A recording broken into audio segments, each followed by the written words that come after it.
La verdad, no me siento bien porque siempre hay un oficial que está, o sea, como molestando porque siempre no puedo ir a ningún lado.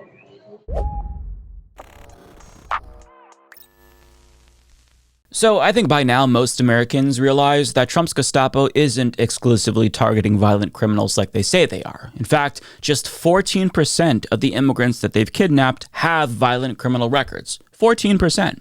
Which means that tens of thousands of regular people who contribute to this country's economy, which benefits all of us, are rotting away in concentration camps as we speak. Precisely 73,000, which is a new record, mind you, but one that'll surely be broken relatively soon, seeing as how ICE is now buying up warehouses across the country that they're going to be converting into mega concentration camps that'll hold up to 10,000 beds. And a sad fact of reality is that a number of those beds are likely going to be taken up by literal children, like 9-year-old Suzette Fernandez, who you saw in the beginning of this video. She is one of many children being kept in the concentration camp in Dilley, Texas, which most people learned about after 5-year-old Liam Ramos became sick and lethargic after spending just 1 week there. Now, thankfully, he's much healthier now that he's been released, but there's still so many children enduring what he went through at that same concentration camp, and they're not getting the attention that he got. NBC News reports Liam is all the kids there, said Becky Wallazin, a senior attorney at the National Center for Youth Law, which monitors conditions at the facility under a long-standing federal court settlement. Just like Liam, we've had families tell us how their children have been horribly sick and throwing up repeatedly, refusing to eat and becoming despondent and listless. Now, some of the children are getting sick because they're being served food that isn't fit for human consumption. PBS News reports that the food is sometimes contaminated with worms and mold, and their access to clean drinking water is limited. And to make matters even worse, there's already been 2 confirmed cases of measles at the facility, which puts them at risk of a major public health crisis, which is especially concerning given that senators found at least 80 credible cases of medical neglect in concentration camps across the country. And they also confirmed that inadequate access to food and water wasn't unique to Dilly. In fact, it was a persistent problem in concentration camps all throughout the country. But keep in mind, we're only getting a small glimpse into these concentration camps in part because the Trump regime is doing everything that they can to stop Democrats from inspecting these concentration camps in their districts, which they are legally allowed to do. They don't have to give notice. They're allowed to do it, but the Trump regime is fighting them. Now, thankfully, some members of Congress, as well as journalists and attorneys, have been persistent. And because of their persistence, we now know what we do about how bad these conditions are in Dilly, for example. But it's plausible that other camps that we don't know much about are worse than Dilly, which is a horrifying thought because it's hard to imagine things being worse than Dilly. And I say that because an expose by Micah Rosenberg for ProPublica details how there were children in Dilly who were so distraught they cut themselves or talked about suicide, according to their mothers. And one of the saddest elements of this story is that they've been suffering in silence because the cries of the child detainees in Dilly have mostly gone unheard up until this point, and they've been trying to let the world know what they're dealing with. In this drone footage published by AP, you can see Dilly detainees waving signs to try to get the world's attention, and you even see some mothers putting their toddlers on their shoulders, presumably so that way we know that human beings of all ages are being kept here. And in a video call with ProPublica, you can see that some of the children being held here with their mothers are incredibly young. We're talking like no older than 2 years old, but there's even infants there reportedly. Now, in a different ProPublica report, they published some letters from the hundreds of children in Dilly, one of which was from Suzette, who says that she's been trapped in a concentration camp for 50 days. There's another from 14-year-old Ariana, who's since been released, and she says that she was there for 45 days and she felt sad and depressed because she wasn't getting any school. There's 7-year-old Mia, who's been there for 70 days. She drew a picture of her family and she wrote a letter in Spanish, and she says that she wants to go home because she's bored and she misses her family and friends and she wants to go to school. There's also 14-year-old Gabby, who's been detained for 20 days. She says that the officers are treating them inhumanely and also says, quote, "I feel so much sadness and depression because she can't leave." 9-year-old Maria, who's been in Dilly for 113 days, drew a picture and she wrote a letter in Spanish where she says she doesn't eat well and she's not happy, and she pleads with whoever reads it to, quote, "Please get me out of here." And keep in mind, these are just some of the letters from some of the children being kept in this one concentration camp. There are others that I didn't even get to. One from a kid who says that they fainted multiple times at this concentration camp. So it is a nightmare, but I want to emphasize that these are not exceptions here. We are hearing about systematic child abuse sanctioned by the U.S. government. And ProPublica explains, quote, around 3,500 detainees, more than half of them minors, have cycled through the center since it reopened, more than half the population of the town of Dilly itself. Although a long-standing legal settlement generally limits the time children can be held in detention to 20 days, a data analysis by ProPublica found that about 300 kids sent to Dilly by the Trump administration were there for more than a month. We're talking about hundreds of kids being kept in a concentration camp in terrible conditions indefinitely. And one of the sickest, most twisted aspects about this entire story is that the prison guards know keeping literal children in concentration camps is taking its toll on the children. But they're using the pain and suffering that they're inflicting on these children as a point of leverage over their parents. I'm not joking about that. NBC News reports lawyers representing detainees argued that prolonged confinement in harsh conditions coupled with repeated warnings about family separation is meant to coerce parents into abandoning pending asylum claims that could allow them to remain in the United States. DHS tells detained families, well, if you want this to stop, agree to give up your case, said Javier Hidalgo, legal director for RACES, which provided legal support for immigrant families in Texas, including at Dilly. We've heard that time and time again. In other words, if you want us to stop torturing your child, then give up your asylum claim. It doesn't matter that you have the legal right under both international and domestic law to apply for asylum. Fuck that. We'll let you apply, but we're going to torture your child if you choose to apply for asylum. I mean, imagine how demented you have to be as a person to use the pain and suffering of children against their parents. I mean, supervillains in fiction don't even compare to the sadism we're seeing from the so-called enforcers of immigration. And bear in mind, a lot of families who apply for asylum are fleeing violence, oftentimes due to our government's destabilization of their country in the first place. But when they get here, they're met with inhumane conditions that might now rival the country that they fled. It's just, there's no escape for them. I feel terrible. Like, the level of sadism we're seeing from these people is arguably on par with the sociopathy that we saw from the Nazis and the Ku Klux Klan. There's just no other comparisons. Like, these people, they cannot relate to the suffering of human beings.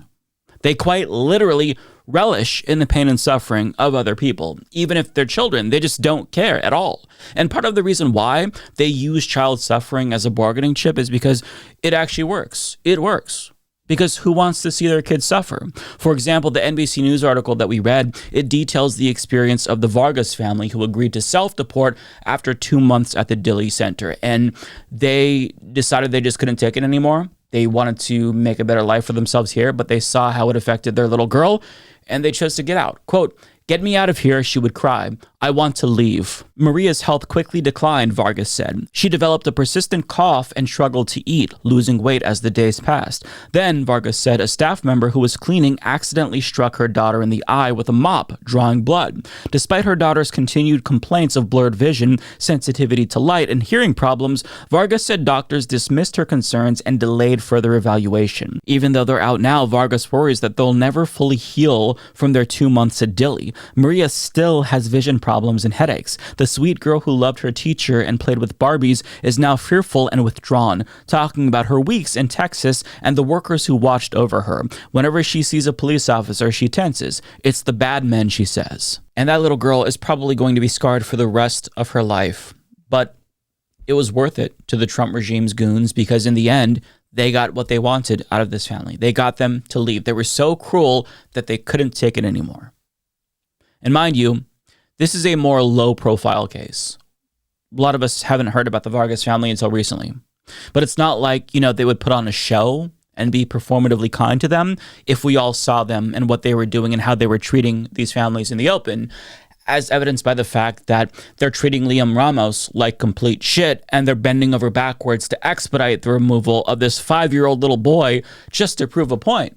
And when Deputy Attorney General Todd Blanche was asked to respond to the judge who reprimanded the Trump regime for what they did to that little boy, just look at his cold, psychopathic fucking response. Fred Byery down in the U.S. District Court judge down in Texas, he showed a photo of Liam, included some biblical passages saying Jesus wept, and then went on to say, civics lesson to the government.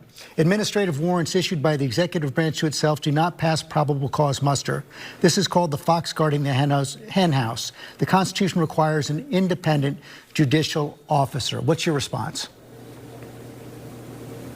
Well, look, that's an active litigation, so I'm limited, but I will say this. The immigration law, the body of immigration law, is much different than our typical criminal process because of the administrative nature of what we do every day. And so to the extent that we need to appeal that judge's decision, I promise we will. And of course, we now know that they did appeal that decision immediately, because I guess they think that punishing that 5-year-old little boy who got sick in the Dilley concentration camp is going to send a message to other brown people in Latin America. It's going to tell them, even if you do things the right way, as Liam's father did, we're still going to torture your child. So as sickening as it is, they view this kind of performative cruelty as a necessity because they think that it deters other people from coming here. So that's why they're being as cruel as possible. The cruelty is literally the point. And the worst part is that this is the lesson Americans are being taught right now. They're learning in real time that it's okay to treat people like this to get what you want, so long as they're not white.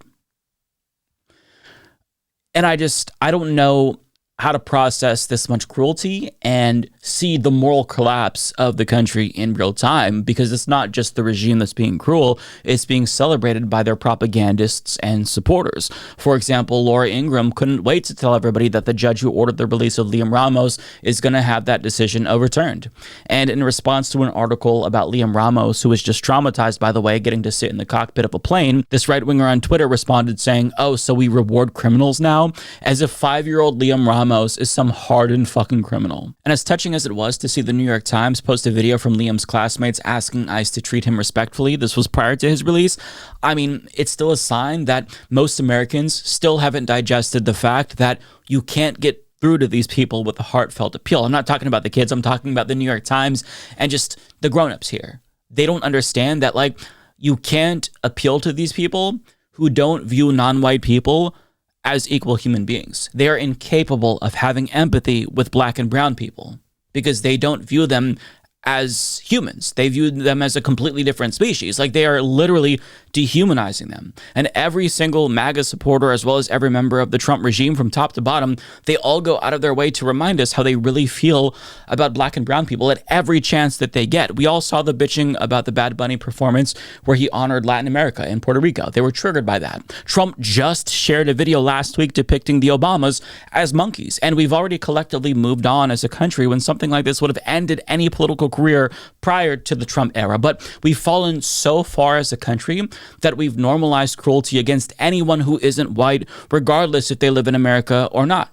Because let's not forget, Trump bombed Nigeria, he also bombed Venezuela, and he's complicit with a genocide in Palestine that's still very much ongoing contrary to popular belief. Not to mention, he engineered a humanitarian crisis in Cuba with an arbitrary fuel embargo, and it's gotten so bad that Mexico had to dispatch more than 2,000 tons of humanitarian aid to alleviate their suffering. And this is obviously being done to facilitate regime change in Cuba, which is almost certainly going to trigger a refugee crisis, and when desperate Cubans arrive in America, they'll be subjected to even more U.S.-sponsored cruelty. And it just goes to show you that the people who cry the loudest about immigration, they refuse to stop creating conditions that cause immigration in the first place. But that irony aside, it also speaks to Trump's disdain towards non-white people. All non-white people. Don't get me wrong, he hates white people too, especially if you're poor. But I mean, if you're black or brown, he really fucking hates you. It doesn't matter your age or where you're living. He will go out of his way to make your life a living hell because he just believes that white people are superior. I guess this disgusting slob thinks that he's the master race, but much like his predecessor in Germany, Adolf Hitler, he is trying to cleanse the world of non-whites. And if the Trump regime is willing to subject children to this much cruelty, there is truly no fucking limits to their depravity. So every single person should care about what's happening in these concentration camps, because even if it doesn't affect you personally right now, I'd like to believe that we all have a vested interest in making sure that children aren't being tortured by our barbaric fucking government, because torturing children is objectively bad. So I think we should just care about that automatically. And that really shouldn't be a partisan issue, and it shouldn't be a controversial thing to care about, right?